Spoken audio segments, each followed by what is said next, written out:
Good morning, good morning, good morning. You are now watching the Blackout live from New York with me, Tasemere, your host and guide. Just wanted to set up a little bit about what this show is going to be about today so that way we're all on the same page before we just hop right in. So the purpose of this segment is to celebrate Black folks across the diaspora and to have an open dialogue about Black economics, how we reimagine trends in business, and explore the magic that we have. Today's segment, we will be exploring several different topics from the merger of two Black-led banks, City Council member Mark Anthony in Durham's latest effort to combat gun violence, David Steward,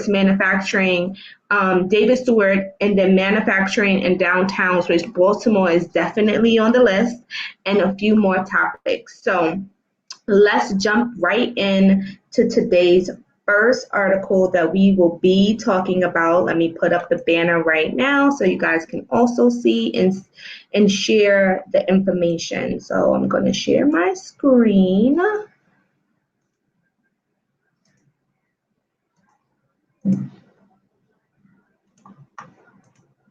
Hoping that you guys can see my screen right now, where we are talking about two Black-led banks just merged to form a $1 billion lender portfolio. Now, this article came out about a year ago in August, but I don't know if enough people actually know the impact of these two banks merging together. So when you read further in, you see that it's City First in Washington, D.C. and Broadway Financial Corporation in Los Angeles, right? Now, what is important to know about these banks when you scroll further into the actual article are that these banks are community development financial institutions, also known as CDFIs. CDFIs are so influential in alternative lending for businesses, especially Black businesses that might not have enough, revenue in their business. They might not have enough credit. They might not have enough of a history with a bank, specifically more of your commercial banks like Chase, Wells Fargo, Bank of America, so on and so forth, that they might not be able to actually get the kind of loans that they need in order to grow and sustain their business. So having this kind of merger with two Black dudes at the realm is super, super important for us to start thinking about how do we leverage this merger to our benefit, right? They have $1 billion available in their portfolio to disperse to neighborhoods of color, and that includes Black folks. So we definitely need to follow this merger, figure out how we can get the kind of funds and revenue that we need infused into our communities, and really think about how we are going to move forward with our business endeavors. So I definitely wanted to bring that up. I put it down here in the banner in case you guys are interested in just looking up the article for yourself. I definitely want to shout out my other hosts on the networks. Feel free to tune into their shows. We have programming almost every day of the week. Definitely in the morning at 10 o'clock in the morning, and then in the evenings at 7 p.m. So definitely, click that alert button to the right or the bottom or whatever platform you're looking at, and be sure to tune into my other hosts on different shows. So now I wanted to move over into Durham. I'm not sure if you guys know what's happening there, but the city council member, Mark Anthony, which I will go into who he is first and foremost, so you know who we are talking about here. He's trying to make some changes in Durham. So this is the city council member that we are going to be delving into the article about. This is his profession, his education. His term is set to expire this year in 2021. Not sure if he's trying to make a big splash in order to get reelected, but he has also been appointed to some pretty important committees by the mayor, one of which is crime cabinet, right? The Durham crime cabinet. And so because of this, he is also now trying to launch the newest effort to combat gun violence in Durham. And so I definitely wanted to, keep you guys abreast on what's going on there. They're saying that their statistics are a little high, and they really want to get crime down. As you guys may or may not remember, I spoke last week and maybe a few weeks before about what's going on in Chicago. Hi, Rico. How are you doing? What's going on in Chicago, and how the mayor there definitely is now thinking about charging gun members for their crimes that they're committing, but also fining them up to $10,000 for every incident. And now we have a similar thought process, not necessarily on the charging of criminals for each incident, but definitely a city council member in Durham thinking about how he is going to combat gun violence in his city. Definitely want to keep you guys abreast on what's going on. Rico, if you have any things that you want to add in or join me on the show, I'm going to copy the link here and put it in the comment section, so you can feel free to hop on and join me and we can talk about it. But wanted to just let you guys know that these are some things that we definitely need to keep in the front of our heads as we are thinking about how policy and thought processes and the transfer of power is influencing Black communities. So we've already talked about banks. We talked about the merger of the head of two Black banks, like they're going to be the head of these two banks. And they now have $1 billion in revenue that they now have in their portfolio amongst these two banks that are led by two dynamic Black men. We need to figure out how we're going to get some of that money infused in our businesses and in our communities at large. And then we also need to pay attention to different policies going around different parts of America around gun violence, and what does that mean and how does that impact us.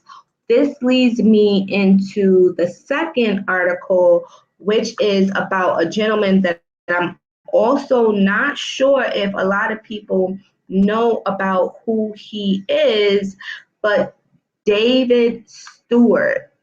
I don't know if you know who he is, but if you don't know, you need to know. I'm going to share my screen because he is a big deal. He's more than a big deal. He is the deal.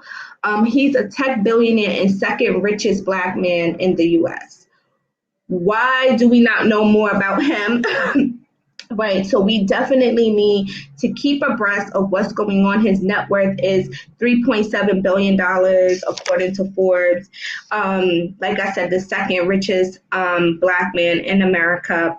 We need to figure out, what is he doing with his money? How is he reinvesting back into the Black community? Is he doing it? If he is, how is he doing it? And where can we get him to shift some of his focus if it isn't in the areas that we have? We know that technology is one of the biggest marketplaces for people to, come up in this country. Technology is one of the biggest startup engines in America in general. We have a lot of Black folks that are getting more into tech.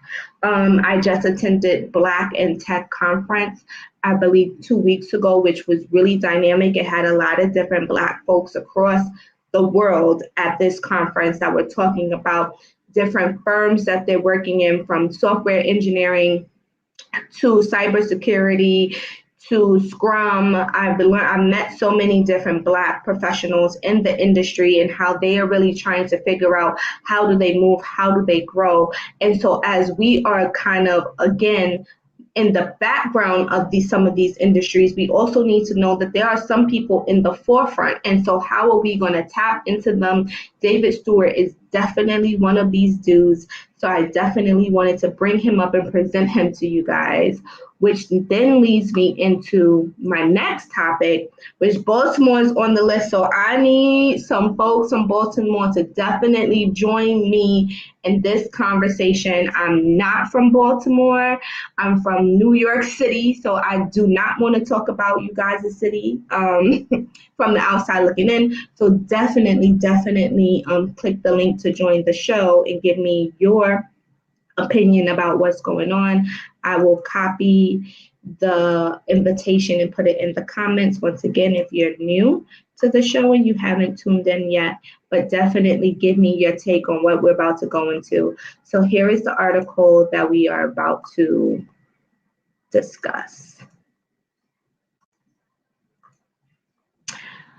Hardware, handbags, and hot sauce, how small-scale manufacturing can bring downtowns back. So these are 5 cities that they are basically talking about, and they think manufacturing is going to infuse or spark entrepreneurship in these cities particularly. And so San Francisco is on the list. You see that Boston is on the list. Baltimore is also on this list. As an urban planner, I have also been following some of the trends that are happening in Baltimore. I definitely want to highlight and zero in on this city the most so we can have some conversation about it. We have Columbia. We also have Knoxville, Tennessee, right? But for right now, we are going to be focusing on Baltimore and thinking about how does this really work? Is this something that is going to really be beneficial to the city of Baltimore? Do you guys feel that manufacturing is the way? Do you guys want large scale factories in your city? Are these jobs going to pay enough for the lifestyle that folks want to have in Baltimore? Do you think that is necessary? Just let me know what your thoughts are around it. I know as a lay person, again, that isn't from Baltimore, I have been reading about people trying to buy the block. How do you feel about that? That also brings up that nasty word gentrification, right? Of having people that aren't from your community, not invested in the culture and the fabric of what you guys might already have going on, but seeing an opportunity to pirate in a way Baltimore and come in and buy blocks or buy homes or buy lots or whatever the case may be for the purpose of maybe flipping them or maybe even resettling and relocating to Baltimore. What do you guys think about that? Is that what you guys want for your city? As someone who has worked in neighborhood development and economic development in particular, this is like the grassroots of what happens with that nasty word gentrification, which basically means change, right? When you have different people moving and being more transplants into different neighborhoods that they might not have grown up in, and now they're coming there with different skill sets, different mindsets, and now they are influencing and in many ways changing what people might already know to be their community, right? So while there are some positives in wanting to have more economics coming into that particular neighborhood or into that particular town, right? You guys might be able to do more with your tax dollars. One of the drawbacks is that you might lose some of the fabric that make you who you are, right? Because people don't have that connection to that community. You also will likely see prices and rent going up, prices and homes going up, which might work for some homeowners. They might say like, hey, I got more value in my home because these people are now coming here and it's going to be great when I want to sell, but it might not be so great for longtime residents of Baltimore who now see their rent going up. They might become priced out and moved into other neighborhoods that they might not want to go in. They might not feel comfortable moving. So what do you guys think about this whole manufacturing, reimagining Baltimore? Are you guys actually included in this new vision, or are you like other communities basically on the outside looking in, seeing what's happening, but not really having a role in being part of the process of what's going on. Did you even know you were on this list? Like, did you know you were on this list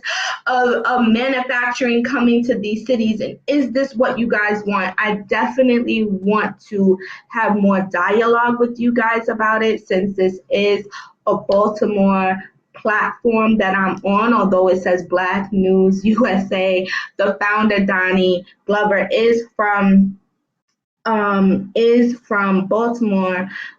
So I wanted to definitely, have some discussion. Leroy, if you would like to join in, feel free to click the link. I would love to have your opinion added to this article to give some flavor and some understanding around what's going on in the city in particular. I know that there's other cities on the list. We talked about San Francisco was on there. We also talked about Tennessee was on there. We will eventually get there as well. But just wanted to know from you guys listening, watching now, for your viewership, what do you guys think? Leroy, definitely let me know if you want to join in so we can talk about this. As I move into another topic, we can always come back to that. I'll keep that article up. So now let's go into this cannabis game. Cannabis is hitting the scene really heavy lately, right? We have people thinking about how are they going to get into cannabis? What are they going to do around cannabis? How is the government going to regulate cannabis, right? Because it's regulated in some areas and not in others. We already know the West Coast have had this going on for decades before it has even reached the East Coast, right? As a New Yorker, it has just been in New York and in New Jersey. I know that there's still some details around the actual legislation of how cannabis is going to work in this city and how is it going to work with New Jersey, since New Jersey is so close. But now we have celebrities getting into the cannabis game. I spoke about this last week, where some rappers are really rebranding their cannabis businesses and really trying to capitalize on this new market, right? And now we have a former basketball player who is now entering the cannabis industry out in Detroit. So I definitely wanted to bring this to you guys' attention. If you don't already know that it's happening, now you know, right? So let's talk about it. So we have Chris Weber, who is breaking ground on $175 million cannabis facility in Detroit. This is going to be a compound that he is building up. But what do you guys think about it? Do you think that this is where we need to be? Do you think that this is an industry that we need to be participating in? I'm interested to see how this cannabis industry is going to run parallel to now Bitcoin and cryptocurrency, right? Are they going to be not one and the same, but are cannabis business owners now going to be figuring out how they can use NFTs? Are they going to be figuring out how they have cryptocurrency in the exchange of cannabis? What's really going on? Cannabis and technology, I'm interested in seeing how that might fuse together. Cannabis and biodegradable products, right? So we already know that people are using bamboo, but can you also use cannabis? I'm just interested in seeing how is cannabis going to transform other industries, and what is that going to look like? And more particularly, what is that going to look like for the Black community? I definitely want to have some discussion about it. So I am going to add Leroy here. Hey, Leroy. What's up, lady? How you doing? Well, thank you for joining in. Which article do you want to talk about first? Do you want to talk about what's happening in Baltimore with manufacturing? Do you want to jump over to what I was just talking about with cannabis? Where do you want to go so I can know what we're doing here? Let's go with the manufacturing here in Baltimore first, and then we can jump over to the cannabis if you want to. Okay. So what are your thoughts? Did you even know you guys were on this list? No, No, so but that's but I mean, but that's good to that's actually good to know. Because see, that's one of the things that the city, let's say needs. It can be a good thing, but like you were saying, it can be a bad thing as well. But you have to look at it from, I think, from both angles, and that'll give you a good perspective on it and everything like that. So. So, are you in favor for manufacturing coming to Detroit? Well, I look at it like this, yes. Because if you think about it, especially if you talk about the city of Detroit, that's what Detroit is known for. It's known for Mm-hmm. manufacturing cars.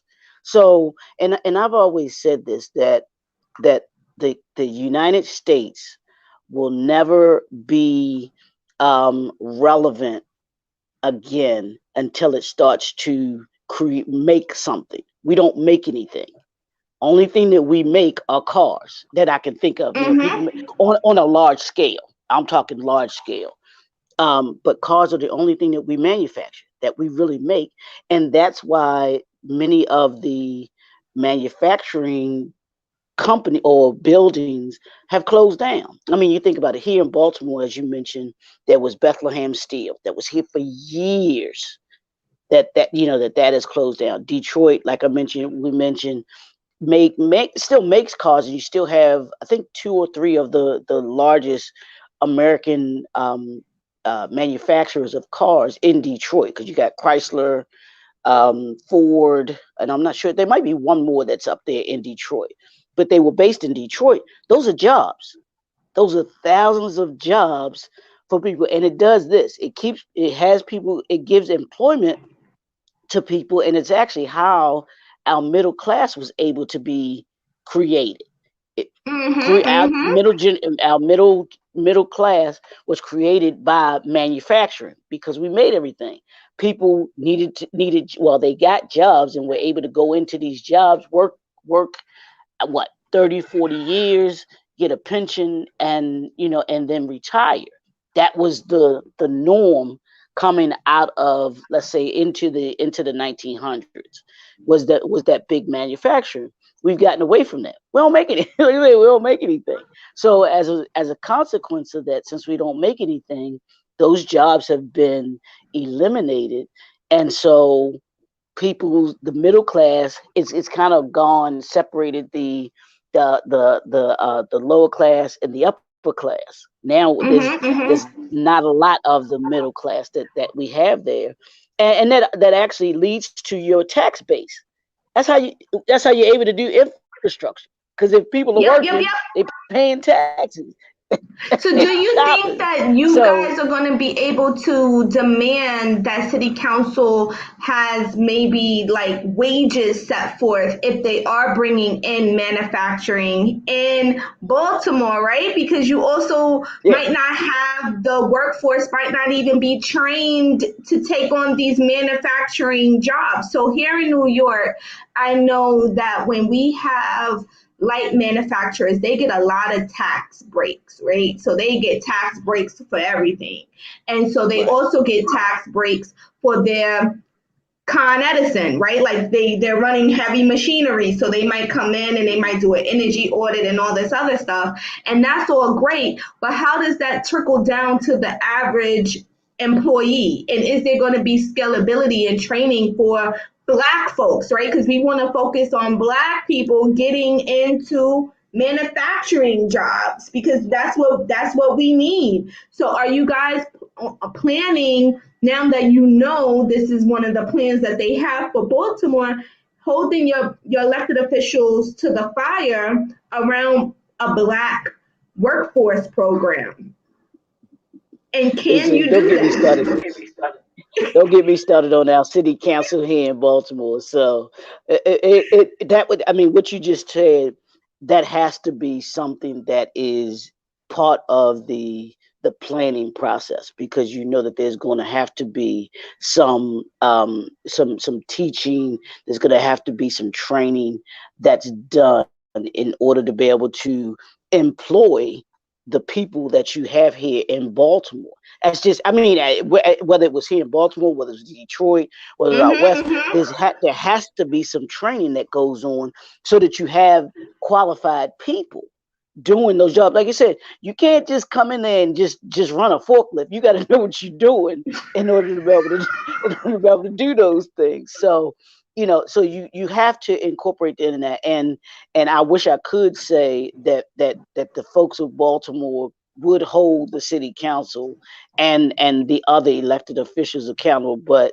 the track record has not shown that would happen here, unfortunately. See, I'm just that being is real. something that is really disheartening, because as I was saying, like, as somebody that has worked in urban planning, urban development, neighborhood development, this is going to change the fabric of the city, right? And of neighborhoods, because you need land in order to build this factory. And how many factories do you want to build is definitely going to require land. So now you got to think about the people that are going to be working there. Are they going to be Baltimoreans, right? Or are they going to be other people coming in that now come in with their own thoughts, their own flavor of how they want to do things? And then that's where you start to see issues like what has happened in Harlem, right? So Harlem is like, yo, we are getting pushed out. We can't even afford to live in Harlem anymore. But this is how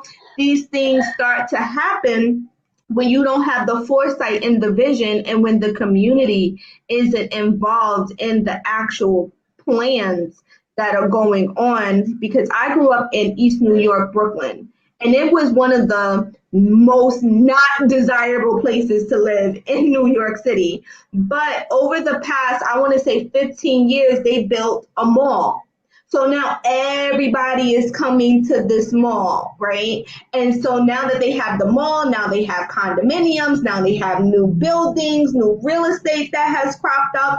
And now you start to see other people that didn't live here. Now they're like, oh my gosh, I want to come here, right? I want to come here. This is like more affordable than me living in downtown Manhattan, and I have access to this and I have access to that. But you also see the dynamics of things shifting, even when you talk about Best Buy, which is where Black folks that couldn't live in Harlem, they would then go move to Best Buy because it was cheaper to live there. And Best Buy was like a mini little Black oasis where people used to go. Now you see coffee shops. We never had coffee shops over there, outdoor dining, all this stuff. That's great, but you also lose some of the people that used to be there, and their family legacies are there. So just interested in knowing how, now that Baltimore is going to be going through this, how are you guys going to think about balancing that? Since you have so many models to look at what happens when you're not involved,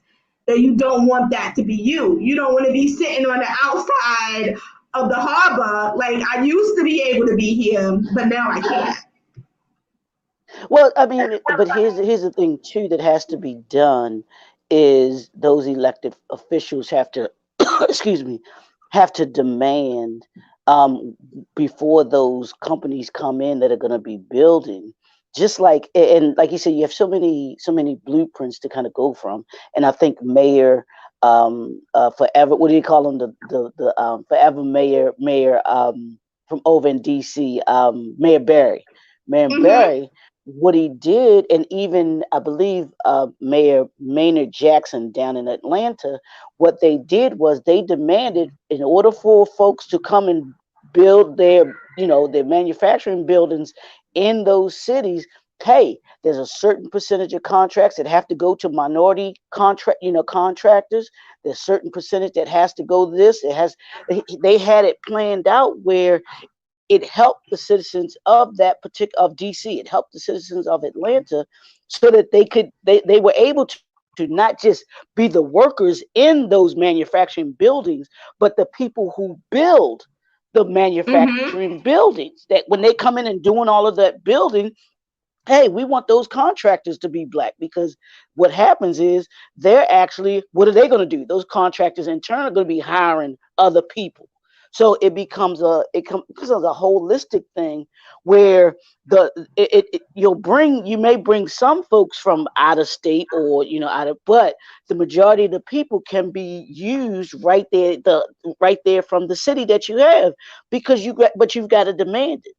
You've got to Yep, demand yep, it. yep. It's got to be something that you don't allow people to say, no, we're not going to allow you to just bring, other folks in there. Yeah, you want people to come to move in. I think that's a good thing because, like I said, you need that tax base. You can't have people that have left the city or all those areas, and then now you don't have the tax base in order to be able to do the infrastructure things that you do. Mm-hmm, mm-hmm. But if you use the people that you have, and then people start to come in, like you talked the mall that you talked about, yeah, that's going to bring more people, because as you have more people around a mall, you're able to build more things. They build the condominiums, which means they got to have people to live in those particular buildings. So Yep, yep, yep. that'll bring certain people, all of those things in there. So it should all work together. I say that I'm it should all work hoping, I'm together, hoping and it we makes can that city strong. I'm hoping that we can, now that we see this list, and I'm glad that I brought this article up because now you guys know you're on this list.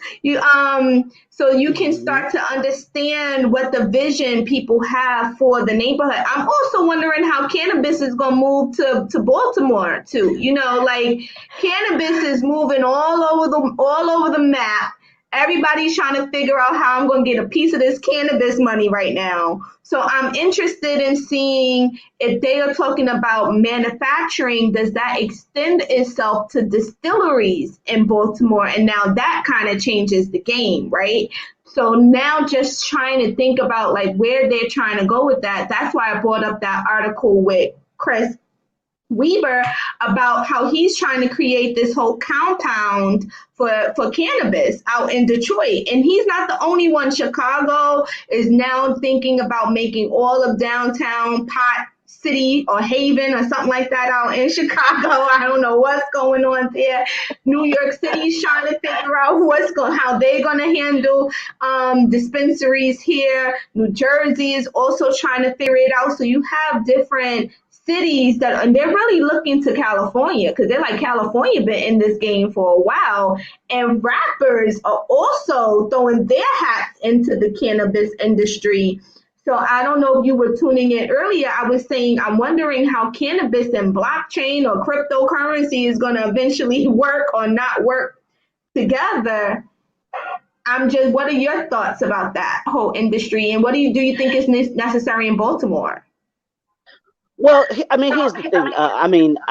That's not something that I delve into personally, but I know that the cannabis industry is a budding and flourishing industry to be in. But here's the thing. When it comes to that, they're already there, and there are a few distilleries I think here already in Baltimore, here in the Baltimore area, in this Maryland region. But here's the thing that we have to understand: as if you're going to be in that industry, know the industry, know the regulations, know what you need to do in order to be able to qualify, because that's one of the biggest ways that they keep us out of it, that they keep us from Mm-hmm. it, is because I've heard a lot of folks don't qualify. They try to open in these distilleries, but they don't know the paperwork. They don't know the rules and regulations of it. So make sure you do your homework. Do your homework, do your homework, do your homework, do your research, so that you can go into the industry, with your eyes wide open, that you can be successful at it, because it's there to be had if you want to, if that's something that you choose to go into. But you got to do your due diligence in order to be able to make sure that you're doing it the right way, that you have it set up properly, and that that you can have, wherever the distillery is going to be, that you're able to be able to make it and use it to your advantage, because like I said, it's out there and a lot of folks are benefiting from it. It's just not us, so Yep, yep, we yep. have to I understand. agree. We got to understand the I game. agree. I, And I'm wondering about an article earlier with these two black men that are the heads of these two banks, and they merged together. and now they have $1 billion in lending ability. If they are going to also be a pathway for Black folks to get into this cannabis industry because they run CDFIs. And so part of CDFIs are that they have to give back to the Black community. So I'm just wondering, like, all of these things are happening in different ecosystems, and I'm just wanting to know how we gonna make it happen holistically for us. Because it seems like there's different access points in different places, but we don't know how to fuse it all together to have it really be an engine. And maybe it's by design that it's not meant to work that way, but I'm thinking that maybe they can have some sort of policy for Black folks that want to get into cannabis. I mean, they have the money, $1 billion of lending. And to your point, like, people don't know how to fill out the application, and there's all these different levels to getting into cannabis, right? From, like, if you're going to be a grower, to if you're going to be a farmer, to if you're going to have a dispensary, to if you're just going to have a storefront, or even delivering cannabis, right? So, like, I think there's lots of opportunity for us to figure it out, but we don't have the capital. That's the long and the short of it. We don't have the upfront capital to do it. Yeah, and that's the unfortunate part. But with like you just mentioned, the two gentlemen that merged their banks, that's what it takes. And we have to understand that. And I was telling someone the other day, we have these little pockets. We have these pockets of coming together, but there's not a larger partnering of us coming together to say, like, I mean, those two coming together as a bank, that's huge right there. You know, that's really huge. And we have to understand that the leverage that we create when we come together, because I can go to, I can go to a bank, and say, hey, I'm looking to do the ABCD in this area. But if me and 10 other businesses, or 10 or 20 other businesses go together, and we say, look, we're looking to do ABCD in this area, who do you think they're going to listen to? Just me? Or they're going to listen to 10, 15 other people that say we're going to put money in your bank, or we're going to put money in your bank, and even the people that work for us will do banking with you. And here's what we were going to require of you, whether it's, doing lending, specific lending to, to us, to the people that we employ. That way it becomes mutually beneficial. But we have to grasp that concept that we work with, that we're stronger together. And I was saying this the other day too. I said our 5 fingers individually, they can work.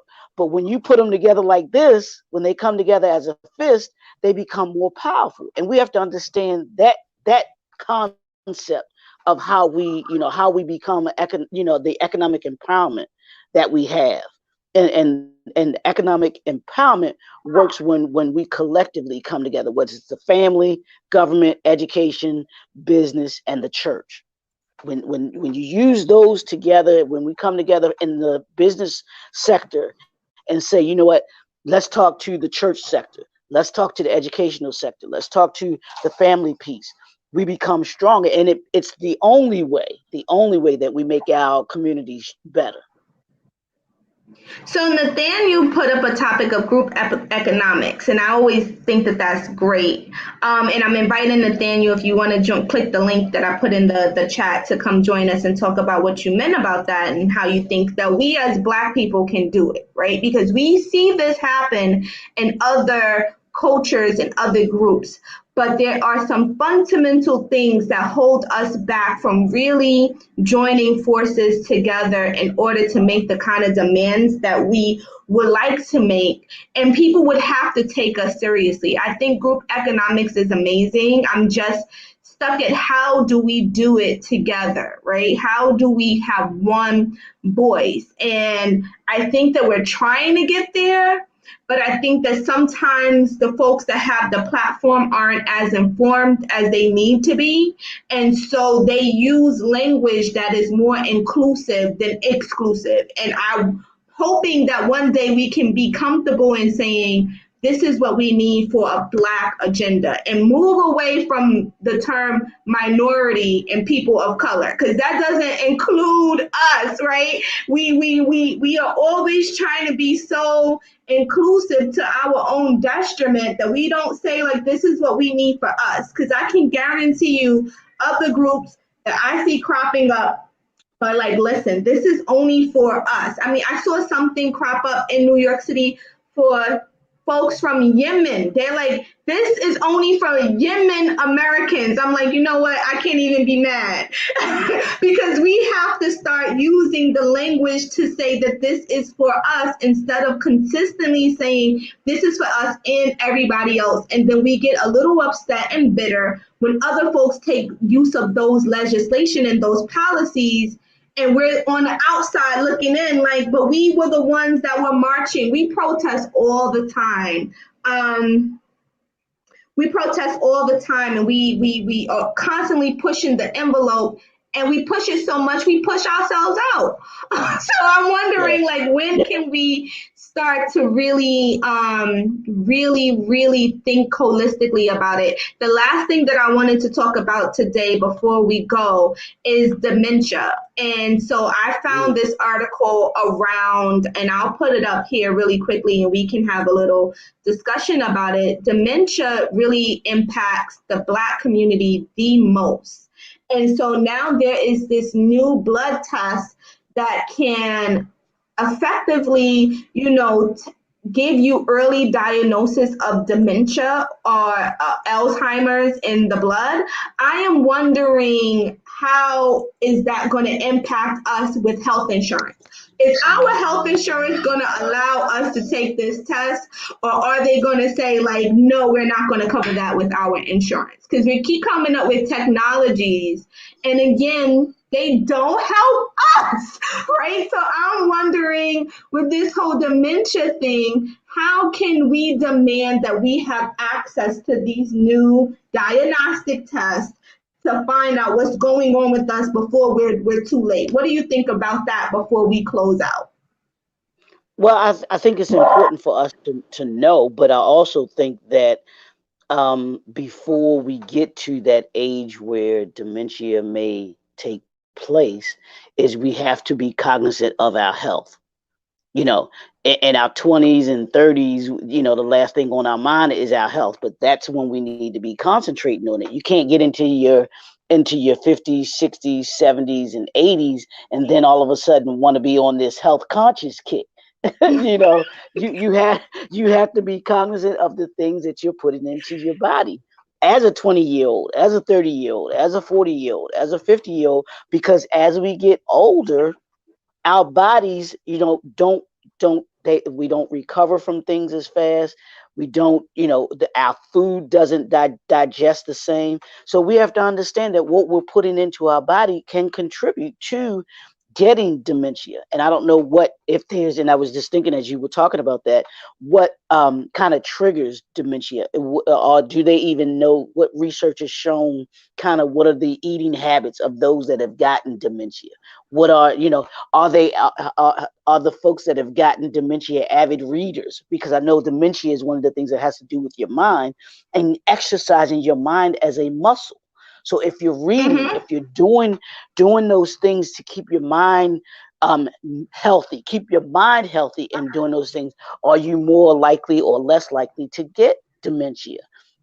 I don't know. So this article talked about them testing protein fibers. I'm not somebody from a medical background at all. Right. But when I saw it, I was just like, oh my gosh, I wonder, how does this impact Black folks? And I did a little bit of research and learned that African Americans are more susceptible to Alzheimer's and dementia. So I was like, oh, now they have this blood test that can detect it. Now I'm wondering, is the health insurance going to allow us access to this blood test? Because that goes into a whole nother economics of healthcare in this country, that you don't always have the access that you need to find early preventative measures, but also what do you do when you're diagnosed, right? So I'm like, what's going to happen to Black folks and our health insurance?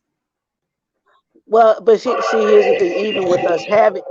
Even with us having health insurance, unfortunately, the food that we eat is not the best. The Mm-hmm. taking care of our bodies is not the best, which contributes to those things that you just talked about. And even those that have health insurance, especially when and I'll speak for black men, a lot of us, if it ain't broke, don't fix it. If I ain't going to the doctor, unless my arm is hanging down like this on the side, we ain't going to the doctor. Unless I got one eye like this and I can't see, we're not going to the doctors. Which the preventive part comes in, like you were talking about, going to the doctor, having those physicals. Because if you're up on what your body's doing, how your body's acting, then you're more likely to catch it earlier than later, and it being too late for you to do something about it. So I think that's what that article says to us too. Because if we're the most affected, I promise you, we're the ones that go to the doctors the least. I'm sure that those statistics are in there as well. Those are all the topics that I have for today. Just to recap, we talked about the merger of two heads of two banks that super excited. They're both Black. They're community-based banks. You guys should definitely hit them up, see how you can participate, how you can build some partnerships, some collaborations with them some way. Somehow we definitely need to, keep their feet to the fire.